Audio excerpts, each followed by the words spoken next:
두 아들 비유. 마태복음 21장 28절에서 32절 말씀입니다. 그러나 너희 생각에는 어떠하냐? 어떤 사람에게 두 아들이 있는데 맏아들에게 가서 이르되 예, 오늘 포도원에 가서 일하라 하니 대답하여 이르되 아버지 가겠나이다 하더니 가지 아니하고 둘째 아들에게 가서 또 그와 같이 말하니 대답하여 이르되 실소이다 하였다가 그 후에 뉘우치고 갔으니 그 둘 중에 누가 아버지의 뜻대로 하였느냐? 이르되 둘째 아들이니이다. 예수께서 그들에게 이르시되 내가 진실로 너희에게 이르노니 세리들과 창녀들이 너희보다 먼저 하나님의 나라에 들어가리라. 요한이 의의 도로 너희에게 왔거늘 너희는 그를 믿지 아니하였으되 세리와 창녀는 믿었으며 너희는 이것을 보고도 끝내 뉘우쳐 믿지 아니하였도다. 할렐루야. 우리 하나님께 감사와 영광의 박수 올려드리겠습니다.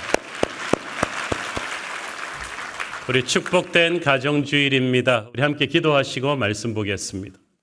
사랑의 아버지, 주님의 임재로 이곳을 덮어주시고 부족한 종은 감춰주시고 우리 주님 예비하신 귀한 말씀 들려주시옵소서. 예수님 이름으로 기도했습니다. 아멘. 오늘 저는 예수님의 비유 시리즈 19번째 주제인 두 아들 비유를 가지고 여러분과 함께 은혜를 나누고자 합니다.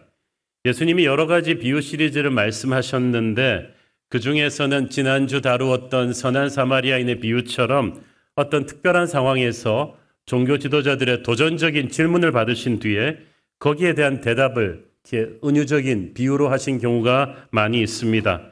예수님의 약점을 잡으려는 종교 지도자들의 함정을 피해가면서 모두를 깨우치는 깊은 영적인 진리를 던져주시기 위함이었죠. 오늘 본문이 다루고 있는 두 아들 비유도 그렇습니다. 이 본문의 배경을 이해하려면 마태복음 21장 전체 스토리 전개의 개요를 조금 알아야만 됩니다. 유월절을 앞두고 예수님께서 나귀를 타시고 예루살렘에 입성하셨습니다. 수많은 군중들이 호산나를 외치며 예수님을 환영했습니다. 그런데 주님께서는 성전에 들어가셔서는 장사치들이 성전을 가득 메우고 있는 것을 보시고 너무 분노하셔서 그들의 상을 뒤엎어 얹으시고 내 집은 기도하는 집이지 이렇게 장사하는 집이 아니다 하면서 성전을 정화하셨습니다. 뒷돈을 받고 이 장사치들을 허락해준 종교 지도자들에게는 큰 충격이었죠.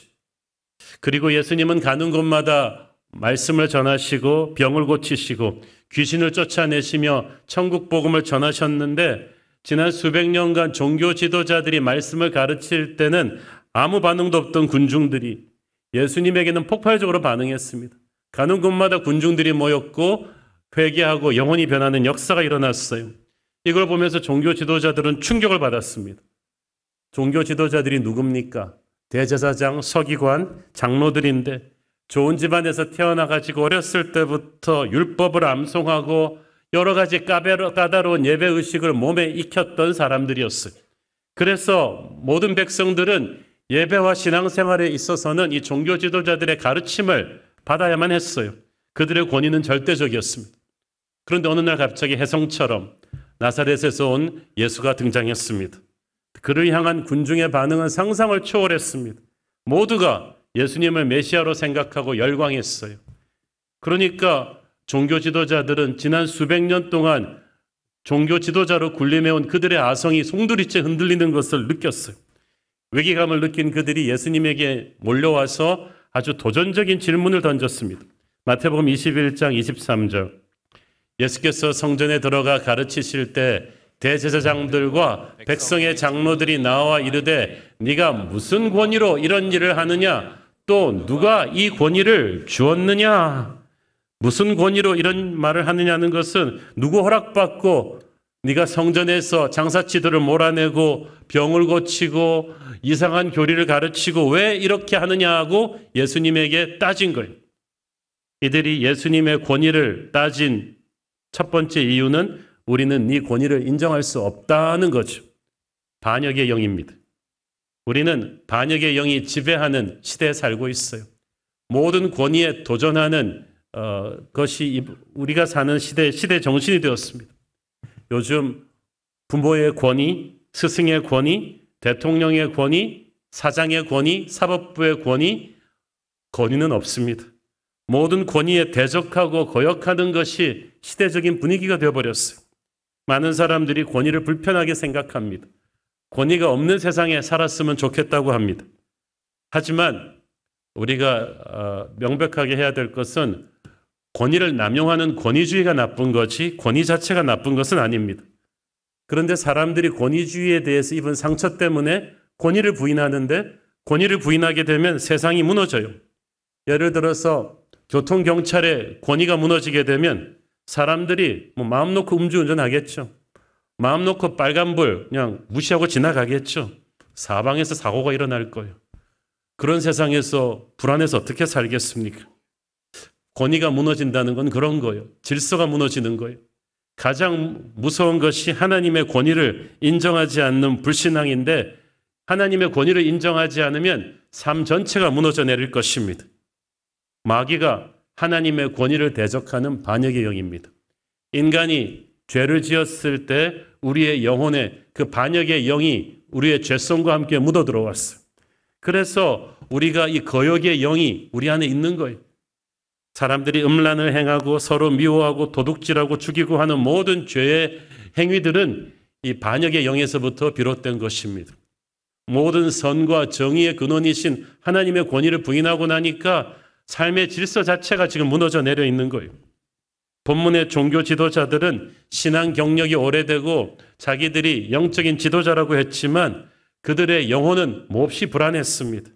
그들의 영혼은 뭔가 불안하고 분노가 많고 자기 자리 지키려고 하고 자꾸 거역하고 이러는 것은 이미 반역자 사탄의 영향권 안에 있는 거예요. 아무리 좋은 명분으로 위장해도 거역하고 반역하고 비판적이고 부정적인 사람들은 파괴하는 영이에요. 하나님의 영일 수가 없습니다. 왜냐하면 사탄의 본질이 거기서부터 출발하기 때문이죠. 이들은 하나님의 아들이신 예수님한테 당신이 무슨 자격으로 무슨 권세로 우리에게 신앙생활을 이래라 저래라 하느냐고 따졌습니다. 기가 막힐 일이죠. 이는 자기를 낳아준 부모한테 자식이 와서 아버지가 무슨 자격으로 내 인생에 감나라 배나라 합니까? 이러는 것과 마찬가지죠. 내 인생의 주인은 나다. 당신의 권위를 인정할 수 없다. 내 마음대로 살겠다. 하나님의 아들 예수님에게 당신이 무슨 권위로 이런 일을 하느냐 하는 것은 바로 이런 본질적인 사탄의 반역의 영인 거예요. 둘째로 종교 지도자들이 예수님이 무슨 권위로 이런 일을 하느냐 하는 것은 정통성 시비입니다. 자신들의 입지를 지키기 위한 방어 본능이죠. 지난 수백 년 동안에 우리가 종교 지도자들이었는데 갑자기 네가 어디서 나타나서 백성들에게 영적인 지도력을 행사하려고 하느냐? 네게는 정통성이 없다. 네가 무슨 권위로 이런 일을 하는 거는 너 자격증 내놔봐. 너 어느 교단 출신이야? 너 목사 한 수는 받았나? 이런 것 똑같은 거예요. 그런데 여러분 실력이 딸리는 사람일수록 인간적인 자격증을 따집니다. 원래 자기 이력서에 한참 쓰는 사람일수록 별 볼 일 없는 사람이에요. 실력이 없으니까 받은 자격증 다 쓰는 거죠. 이들이 간구하고 있는 것, 영적인 정통성은 하나님이 결정하는 거지 인간이 결정하는 게 아니에요. 하나님이 기름 부어 쓰시는 자에게서는 누가 말하지 않아도 하나님의 역사가 그에게서 나타나요. 영적인 실력이에요. 영적인 실력이 자연스럽게 영적인 권위와 정통성을 주는 것입니다. 자기가 태권도 구단이라고 국기원 단증을 아무리 흔들어 본들 동네 불량배한테 얻어 터지고 나면은 아무 권위가 없는 거죠. 실력이란 그런 거예요. 우리에게 영적인 실력이 없으면 자꾸 우리는 인간적인 명함을 꺼내들죠. 나 어느 신학교 출신이다. 나 목사야. 나 장로야. 나 이 교회 몇 년째 섬긴 사람이야. 그런데 영적인 실력이 있어야 영적인 권위가 쓰죠. 파바로티한테 어느 학교 출신이냐고 물어보는 사람 아무도 없어요. 이미 그 사람은 노래 한 소절만 부르면 모든 청중을 세계 어디 나가든 압도하기 때문에 파바로티 학벌을 따지는 사람은 아무도 없습니다.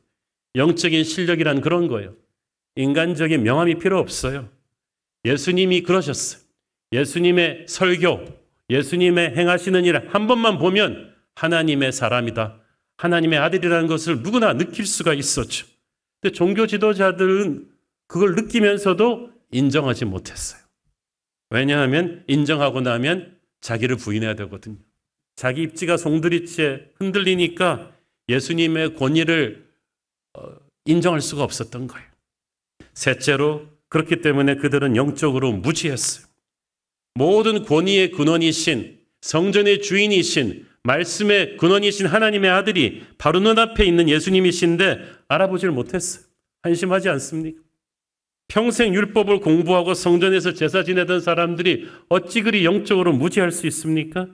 왜냐하면 오랜 세월 동안 그들은 하나님을 예배한 것이 아니라 인간적인 방법으로 자꾸 각주를 달다 보니까 하나님은 빠지고 일만 남았는데 그게 하나님의 살아있는 복음이 아니고 영적인 본질이 아니고 인간이 만들어 놓은 전통이라는 것을 의식하지를 못했어. 그래서 비본질을 본질처럼 붙잡고 살다 보니 본질을 보고도 인정하지 못하는 거예요. 오래전에 제 선배 목사님 한 분이 싱어송라이터입니다. 그 형은 대학교 성경 공부에서 벌써 기타를 잡으면 범인과 달랐어요. 두루룩 튕겨보면은 정말 기타 한 5대는 놓고 치는 것 같은 뮤지션이었죠. 80년대 이미 그는 우리 캠퍼스 바이블 스터디에서 너무나 아름다운 복음성가를 몇 개 작곡 작사했고 그 중에 한두 개는 정말 그 북과주에서 시작해서 남캘리포니아 전체 모든 그 캠퍼스 바이블 스터디에서 젊은이들이 따라 부르는 복음성가가 되었어요. 그리고 한 10년이 지나면서 각 캠퍼스에 한다는 찬양 리더들은 각자 또 자기 버전으로 그 곡을 번안해서 부르기도 했습니다. 근데 문제는 그러고 한 10여 년 지나서 이 형이 UCLA 대학 성경공부 캠퍼스 집회에서 기타를 들고 그 노래를 불렀어요. 근데 아무도 10여 년이 지나노니까 이 형이 원작자인 줄 몰라요. 부르고 나서 그 UCLA 찬양 리더, LA에서 한다는 이 교만한 찬양 리더가 얼떡얼떡 오더니 목사님 그 노래는 그렇게 부른 게 아닙니다. 그러더니 기타를 잡고 자기 버전의 그 노래를 한참 들려주는 거예요. 제 선배가 기가 차서 한참 듣고 있다가 그 친구한테 딱 한마디 했습니다. 제가 이 곡을 만든 아무아무개 목사입니다. 그 말 한마디로 모두가 그냥 조용해졌어요. 이거 보니까 그 곡을 얼마나 많은 찬양 인도자들이 개사하고 번안하고 불렀던지 오리지널이 오니까 그걸 못 알아보는 거지. 오래전에 한국 수능 시험에서 그런 일이 있었어요. 그 시구 하나를 놓고 문제가 이 시를 그 원작자가 의도한 바가 아닌 것은, 그런데 그 원작자 시인이 그 문제를 풀었는데 틀렸어. 정호승 시인인가 아마 제가 그렇게 기억하는데 이분이 나중에 인터뷰에서 황당한 표정으로 말했어. 제가 그런 의도로 그 시를 썼는지 이번에 처음 알았다는 거지. 그걸 대한민국 모든 고등학생들이 국어책에서 배웠다는 거 아니겠어요? 지금 이 시대에 이 종교 지도자들한테 밑에서 신앙생활하는 사람들이 다 그런 거예요. 원작자 예수님이 오셨는데 못 알아봐. 의도한 바가 아니라는 거예요. 당신이 무슨 권위로 이런 일을 하는 거는 원작자가 지금 틀렸다는 거 아니에요? 얼마나 교만하면 하나님을 못 알아보고 하나님이 틀렸다고 합니까? 영적인 분별력이 없어진 거죠. 그래서 예수님이 너무나 기가 막히셔서 이들을 깨우쳐 주기 위해서 들려주신 스토리가 바로 이 두 아들 비유인 거예요. 어느 아버지에게 두 아들이 있었죠. 아버지는 두 아들에게 똑같은 미션을 주었습니다. 포도원에 가서 일하라. 첫째 아들은 말로는 예스, 그리고 안 했어요. 처음부터 안 할 작정이었는데 그냥 말로만 예스 한 거예요. 둘째 아들은 처음부터 화끈하게 노! 그리고 아버지를 충격에 몰아놓고 나중에는 그래도 뉘우치고 포도원으로 갔습니다. 이 첫째 아들, 둘째 아들이 누구를 상징하는지는 자명한 거였죠. 첫째 아들은 종교 지도자들을 상징했습니다. 첫째 아들은 항상 아버지 제가 가겠습니다라고 말은 바로바로 하는 사람이었어요. 수많은 예배 절기를 빠짐없이 드리고 11조를 냈고 공식적인 기도도 성실하게 했습니다. 설교만 들으면 아멘 하는 사람들이 아멘이란 말 하겠다는 거거든요. 성실하게 가겠다고 말하는 거예요. 그런데 월요일 날 출근하면 삶에서는 그렇게 살지 않아요. 아멘 다음이 없다는 거예요. 그냥 안 갈 거면서 왜 그럼 처음부터 가겠다고 말은 했을까? 제가 볼 때 첫째 아들은 아버지의 심기를 자극하고 싶지 않아요. 그래서 당장 그 상황을 모면하고 싶은 거예요. 첫째 아들은 아버지를 두려움의 대상으로만 보았지 사랑하지 않았어요. 만약 하나님을 사랑하면 그 계명을 지키는 것이 어렵지 않다고 성경은 말하잖아요. 근데 첫째 아들이 몰랐던 사실, 순종은 아버지를 위한 것이기도 하지만 실은 자기 자신을 위해서 해야 되는 거예요. 순종 안에는 엄청난 축복과 능력이 감추어진 말씀을 풀어놓는 것과 같아요. 하나님의 말씀은 엄청난 우리의 삶을 축복으로 바꾸어 놓을 능력이 있는데 순종하지 않으면 그거는 포장을 풀지 않는 선물과 같아요. 불순종하면 그러니까 본인이 그 엄청난 축복을 사장시키는 거죠. 재앙이 임해요. 만약 그가 순종했더라면 그는 그 말씀에 담긴 생명과 축복을 누리고 사람들에게 엄청난 영향력을 끼치고 하나님께 영광 돌렸을 거예요. 불순종함으로써 그걸 다 사장시켜버렸어. 첫째 아들이 처음에 가겠다고 말을 해놓고 가지 않았다. 이 말은 하나님의 기대를, 그 계획을 망가뜨린 거예요. 왜냐하면 우리도 하나님한 약속의 말씀을 주시면 기대를 하잖아요. 하나님이 약속을 지키실 거야. 그리고 준비를 한 것처럼 하나님도 우리가 가겠다고 말을 하면 순종을 기대를 하세요. 아무개가 이제 가겠다고 했으니까 그럼 나는 이 아이를 통해서 이런 일을 이루어야겠구나 하고 계획을 하시는데 천사가 달려오더니 하나님, 저 사람 가지는 않았어요. 말만 해놓고 펑크냈어요. 하나님의 계획이 어그러지는 거죠. 마음이 아프신 거죠. 모든 불순종은 순종을 전제로 한 하나님의 기대를 꺾은 거예요. 반면에 처음에는 거절했다가 나중에 순종하고 간 둘째 아들, 이 사람은 바로 세리와 창기 같은 세상이 말하는 죄인으로 낙인 찍힌 사람들입니다. 그들은 처음 아버지의 가라는 명령에 불순종했습니다. 죄를 지었습니다. 하나님의 길에 어긋난 삶을 살았습니다. 분명히 죄를 지었어요. 그렇지만 중요한 건 그들은 나중에 뉘우치고 회개하고 확실하게 회개하고 돌아왔기 때문에 자기의 인생도 바뀌고 하나님의 마음을 기쁘시게 했다는 스토리예요. 자, 여기서 중요한 게 32절 말씀입니다. 같이 읽습니다. 요한이 의의 도로 너희에게 왔거늘 너희는 그를 믿지 아니하였으며 세려와 창녀는 믿었으며 너희는 이것을 보고도 끝내 뉘우쳐 믿지 아니하였도다. 여기서 믿음이라는 단어가 3번이나 나오죠. 이게 중요합니다. 이 짧은 구절에 진짜 믿음과 가짜 믿음이 무엇인지 정확하게 보여주는 거예요.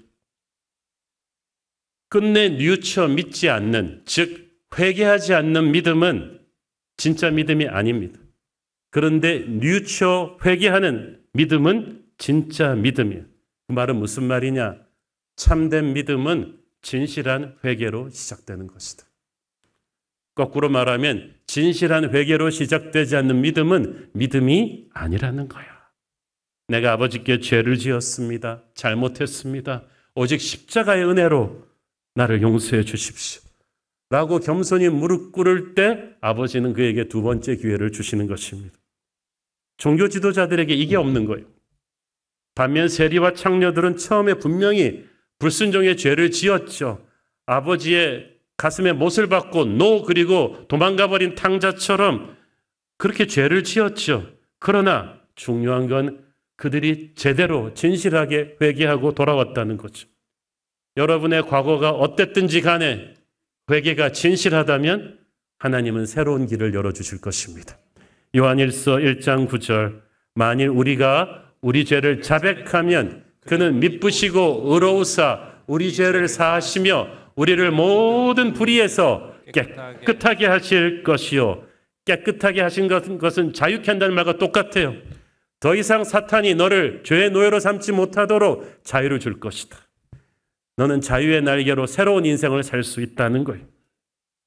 주님은 진실한 회개를 참된 믿음의 증거로 보셨고 시작으로 보셨습니다. 그래서 우리가 믿었다는 것은 우리의 양심이 과거를 청산하고 이제 처음 아버지가 주셨던 오리지널 명령, 포도원에 가서 일하라는 명령을 다시 순종하기 시작하는 거예요. 이때 하나님의 역사가 그에게서 나타납니다. 31절에서 주님께서는 묻습니다. 이 두 아들 중에서 누가 아버지의 뜻대로 하였느냐? 둘 다 처음에는 다 죄를 지었다. 그러나 중요한 것은 마지막에 누가 아버지의 뜻대로 순종하게 되었는가? 하나님의 인생의 스코어보드에서 전반전은 전부 다 빵점. 그렇지만 후반전은 전반전과 같을 필요가 없다. 첫째 아들은 입술로는 순종하고 삶에서는 불순종했죠. 둘째 아들은 처음부터 대놓고 불순종했죠.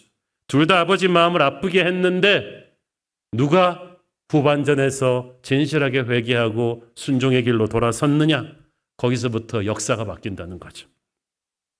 여러분, 두 아들들을 아버지가 다 포도원에 보내서 일하게 했다고 했죠. 포도원은 하나님 나라입니다. 포도원에 보내서 일하게 한다는 것은 하나님께서 두 아들을 다 하나님의 나라 역사를 이루는 동역자로 초대하셨다는 것. 하나님께서 우리 모두에게 유대인이든 이방인이건 구원하신 하나님의 자녀는 하나님의 나라 역사에 동참하는 동역자로 쓰기를 원하십니다. 구원받는 그 순간 그 사명을 주신 거예요. 그 사명이 우리에게 다 있는데 우리가 그거를 망각하는 거예요. 종교 지도자들은 예수님의 권위의 근원이 뭐냐고 물었지만 얼마나 하나님께 순종하는가가 하나님의 권위를 가진 증거예요. 예수님이 그러신 분이었어요. 예수님의 인생은 철저한 순종의 표본이셨습니다.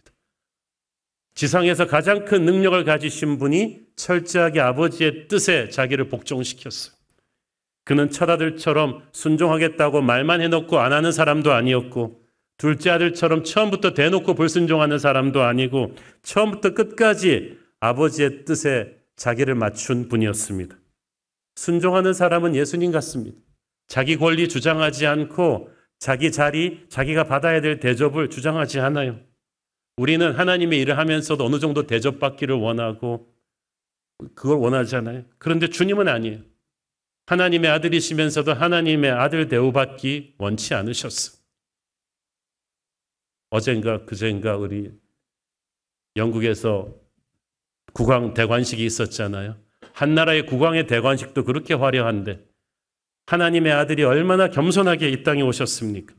얼마나 많은 핍박을 당하시면서도 불평하지 않으셨습니까? 그리고 우리의 죄를 지고 십자가에서 돌아가셨어요. 그 위대한 순종이 예수님을 모든 이름 위에 뛰어난 이름으로 만든 거예요. 그 순종 때문에 마귀는 주님 앞에 꺾어지는 거죠. 여러분, 교만한 사람, 불순종하는 사람은 자기가 세상 다 잡는 사람 같지만 실은 불순종의 영인 마귀의 노예가 되어 있는 사람이에요. 그러나 온전히 하나님에게 순종하는 사람만이 세상 권세 마귀의 영으로부터 자유한 사람입니다. 그의 앞에서 마귀는 쫓기는 거죠. 오늘 두 아들의 비유의 핵심은 순종입니다. 아까 회개가 진정한 믿음의 시작이라고 했는데 순종은 믿음의 극치라고 볼 수 있습니다. 하나님의 권위에 대한 인간의 응답은 순종입니다. 우리가 하나님의 권위에 올바로 순종하게 될 때 비로소 우리에게 자유가 옵니다. 축복이 옵니다. 평안이 옵니다. 능력이 옵니다. 마귀는 그동안 우리를 속인 거예요. 네가 하나님을 부인하고 그 권위에서부터 탈출해서 네가 스스로 하나님이 되면 세상은 너의 것이라고 하는데 그것은 축복으로 가는 길이 아니라 저주로 가는 길이었어요. 예수님에게 순종하는 자만이 능력과 축복의 삶을 살게 됩니다. 마귀에게 시험 들면 불순종의 영이 가득해요. 종교 지도자들처럼 회개도 없고 은혜도 없고 영적인 무기력증에 빠지는 거죠. 그래서 눈에 보이는 직분이 형식이 중요한 게 아니라 얼마나 하나님을 제대로 순종하고 있는가, 이게 관건이에요. 예수님은 하늘아버지께 철저히 순종하는 삶을 사셨기 때문에 그에게 하늘과 땅의 권위가 주어진 거예요. 마귀가 그의 앞에서 무릎 꿇는 거예요. 기적과 부흥과 회복이 넘쳐나는 것은 우리가 온전히 하나님의 뜻에 우리 자신을 순종하게 할 때 일어나는 줄 믿습니다. 오늘 본문 말씀에 회개하고 돌아와서 포도원의 일에 다시 동참하게 된 둘째 아들을 보면서 가정주의를 맞아서 제가 여러분과 나누고 싶은 이야기가 있어요. 불순종했던 둘째 아들 같은 인생도 회개하면 놀랍게 쓰임받을 수 있다는 거예요. 저희 교회가 10여 년째 함께 도우며 동역하고 있는 단체 중에 재소자들에게 그리고 그 가족들에게 복음을 전하고 케어하는 세진회가 있습니다. 이 세진회에서 담당하시는 이일영 목사님이 하는 또 하나의 사역이 있는데 어린 나이에 10대 때부터 각종 범죄에 연루된 청소년들을 회복시키는 세나 청소년 회복 사역입니다. 우리나라에 465만이 넘는 청소년들이 있습니다. 전체 인구의 한 10% 이상은 청소년들인 것 같아요. 근데 이 중에서 가출 경험이 있는 청소년이 10%가 넘습니다. 이 숫자가 왜 중요하냐 하면 이 숫자들 중에 상당수가 대부분이 학교에 적응을 못하고 각종 범죄에 연루되는 위기 청소년 통계 수치에 잡힙니다. 어림잡아도 40만에서 50만을 헤아립니다. 이들이 가출하는 가장 큰 이유는 무너진 가정이에요. 한부모 가정, 결손 가정, 이혼 혹은 재혼 가정, 알코올 중독의 아버지나 어머니, 부모의 통제나 강압, 폭력적인 양육, 학업에 대한 부담이 싫어서 가난이 싫어서 집을 가출합니다. 근데 가출하면은 천국이 열리는 거 아니죠. 혼자서 의식주를 해결할 수 없으니까 가출한 무리들끼리 가축 패밀리를 형성하게 되는데 여기서 온갖 나쁜 범죄를 다 배웁니다. 조건 사기, 빈집털이, 폭행, 사이버상의 성매매, 특히 여자 청소년들의 경우 대부분이 나쁜 어른들의 표적이 되어서 성매매를 하게 됩니다. 이 위기 청소년들 40만, 50만을 남의 일이라고 여러분 그냥 방치하면 안 됩니다. 이들이 자라서 우리 아이들과 더불어 공동체를 이루며 함께 살아가야 하기 때문이에요.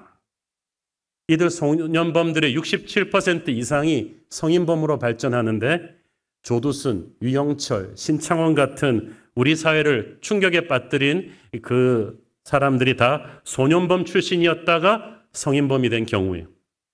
우리나라 이 비행 청소년들의 한번 수감되었다 다시 풀려나도요, 재범 확률이 33%가 넘습니다. 범죄가 갈수록 흉포화하고 있습니다.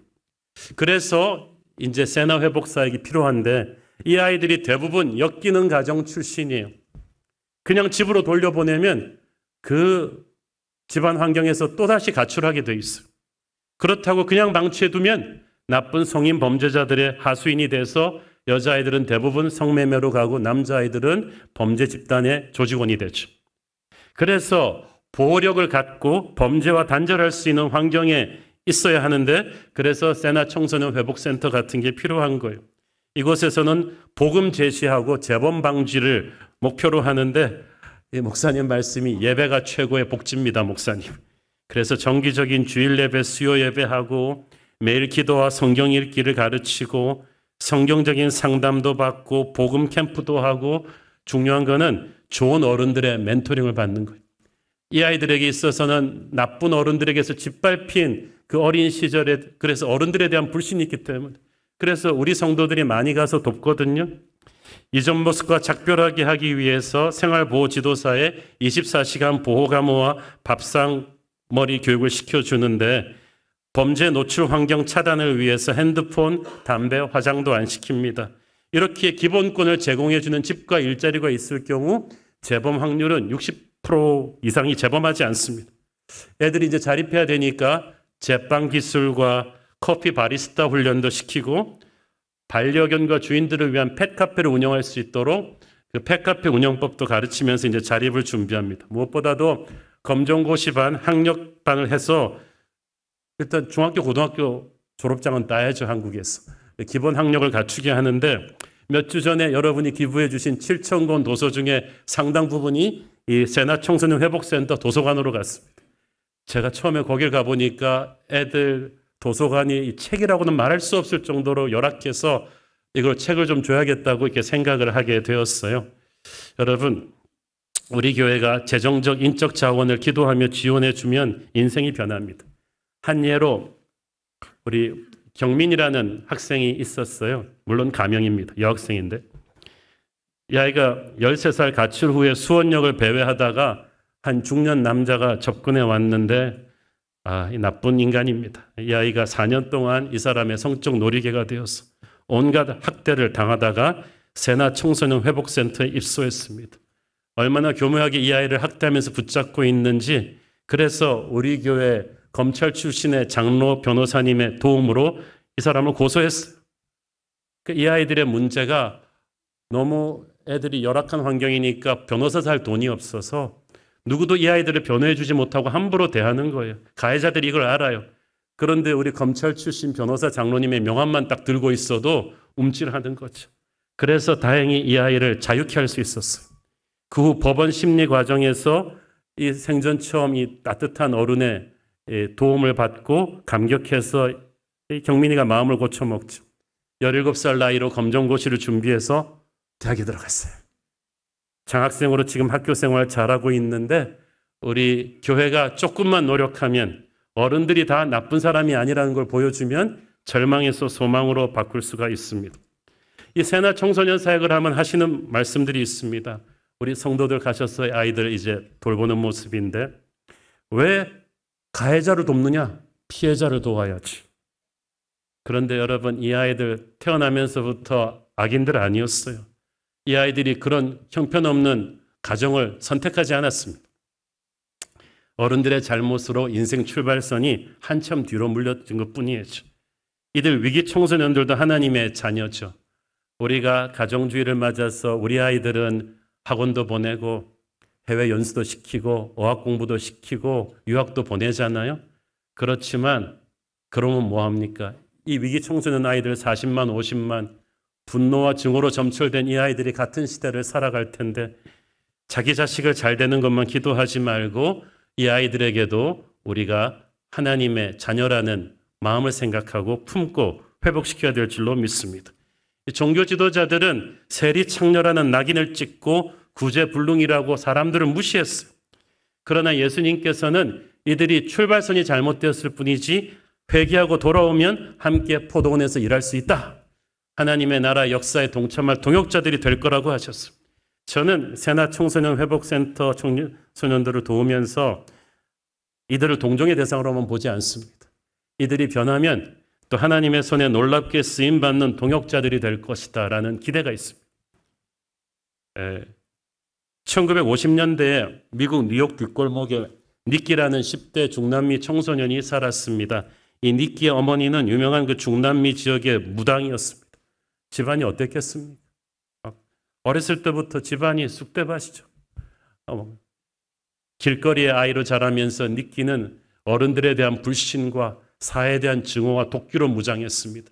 이 마오마오 갱단이라는 유명한 뉴욕의 갱단에 들어갔는데 18살의 나이에 벌써 니키는 그 갱단에 4명의 톱 부두목이 하나가 돼 있었어요. 부두목이 되는 자격은 간단합니다. 잔인하고 흉포해야 돼요. 그래야지 막 올라가는 거죠. 니키가 거기까지 딱 올라가서 실제 그 갱단의 행동대장으로 온갖 범죄를 다 저지르고 있었는데 1958년 운명의 그날 뉴욕의 뒷골목에 그 데이비드 윌커슨이라는 제가 존경하는 그 목사님이 그 뉴욕의 지역 그 우범자들과 노숙자들을 위한 부흥회를 한다는 거예요. 길거리 부흥회를 하는데 갱단도 다 와도 좋다. 그래갖고 니키가 오케이 그러면서 자기 행동대원들을 거느리고 가서 이 철없는 목사를 좀 혼내주고 이 부흥 집회를 완전히 막 뒤엎어야겠다는 생각으로 간 거예요. 근데 윌커슨 목사님은 그것도 모른 채 열심히 설교하시고 이제 집회 마지막 날 헌금 시간이었어요. 근데 윌커슨 목사님이 이 니키가 앞에 서 있으니까 와보라 그러더니 당신이 헌금 바구니 좀 갖고 헌금위원을 해라. 그러니까 니키가 속으로 피식 웃었어요. 야, 이 무식한 목사가 정말 뭘 모르는구나. 잘 됐다. 요즘 수입도 궁한데 헌금 주머니 들고 튀어야겠다. 그런데 목사님은 아무것도 모른 채 헌금 주머니를 맡기고 자기는 강단에 엎드려서 눈물로 기도하는 거예요. 그러니까 니키 부하들이 기들거리면서 막 말해요. 부두머니 오늘 횡재 맞았습니다. 들고 튑시다. 그런데 그렇게 딱 나가려던 니키가 갑자기 몸이 굳어버렸어요. 그러면서 생각을 해보니까 자기를 뭘 믿고 이 목사님이 나한테 헌금 주머니를 맡겼지. 자기는 태어나서 이때까지 자기를 믿어준 어른을 한 명도 만난 적이 없거든요. 그 순간 성령께서 그에게 임하셨어요. 그래갖고는 부하들한테 야 헌금 주머니 다 갖고 와. 날 따라와. 수십 명의 부하들을 데리고 그날 강단 앞에 나가서 울면서 회개했습니다. 전설적인 갱두목 니키 크루스가 예수 그리스도를 믿는 순간이었죠. 그때 회심한 니키는 미전역을 다니면서 수많은 영혼을 주님께 인도하는 전도자가 되었는데 수십 년 동안 그는 빌리그램 전도 집회를 비롯한 수많은 전도 집회 간증자로 나섰고 그가 간증하고 설교하기만 하면 수많은 집을 나간 젊은이들이 주님께 돌아오는 기름 부으심이 엄청난 세계적인 전도자 니키 크루스. 그 악명 높은 니키가 이렇게 변화된 것은 무엇 때문이었습니까? 자기에게 헌금 주머니를 맡기고 믿어주었던 한 사람의 어른 때문이었어요.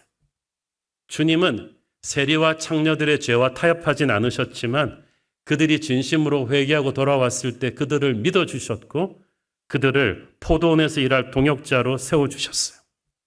저는 5월 가정주의를 맞아서 우리 각자의 가정을 위해서도 기도하지만 우리는 강남교회 아닙니까? 우리 교회 뉴젠 앞에 파워풀한 우리 뉴젠 주일학교는 너무나 축복받은 아이들이고 여러분같이 좋은 부모님들 만나서 우리 아이들은 좋은 대학도 가고 좋은 학원도 다니고 굶지도 않고 배고프지도 않고 좋은 대학을 가겠죠. 그러나 우리 주님의 눈으로 우리가 위기 청소년들을 본다면 좀 달라질 거예요. 그들은 동정의 대상이 아닙니다. 처음 단추를 잘못 끼웠을 뿐이지 어떤 믿음의 어른이 믿어주고 두 번째 기회를 준다면 제2, 제3의 니키 크루스가 나와서 하나님 나라 일꾼이 될 줄로 믿습니다. 동시에 주님은 가겠다고 해놓고 가지 않은 큰아들 같은 이 종교 지도자들을 버리지도 않으셨어요. 그 결과 나중에 사도행전에 보면 수많은 제사장들이 이 주님을 믿게 되었다는 얘기가 나오죠. 이 깐깐한 종교 지도자들도 마음을 부수고 주님 앞에 돌아옵니다. 그 중에 하나가 사도 바울이죠. 얼마나 무시무시한 바리새인이고 종교 지도자입니까마는 이런 세리 창녀들 무시하던 사람이 그렇게 부서지고 나니까 그들에게 제일 먼저 가서 복음 전하는 이방인 전도자가 되지 않습니까? 주님은 누구를 어떻게 쓸지 모릅니다. 그러므로 우리는 가정주의를 맞아서 우리의 모범생 아이들뿐 아니라 처음 길을 잘못 던 위기 청소년들까지 작은 아들까지 우리의 마음을 주님의 마음으로 품고 복음의 씨앗을 뿌려야 할 줄로 믿습니다. 우리 새로운 교회 성도들이 그런 넓고 아름다운 마음을 가진다면 우리 한국교회가 변할 것이고 교회는 그렇게 이 나라를 변화시킬 것입니다. 기도하겠습니다. 주님 은혜를 감사합니다. 우리 모두 처음에 간다 그러고 안 간 큰아들이든지 처음에 안 간다고 했다가 나중에 회개한 둘째 아들인지 하나인데 누가 누구를 정죄합니까? 가정주의를 맞아서 우리의 아이들을 위해서도 기도하지만 잘못된 가정 환경에 태어나 불우한 길을 가는 위기의 청소년들 40만이 넘는 이 땅의 청소년들을 가슴에 품고 기도합니다. 하나님께서 우리가 모두 함께 포도원을 일구는 동역자가 되게 하옵소서. 예수님 이름으로 기도했습니다. 아멘.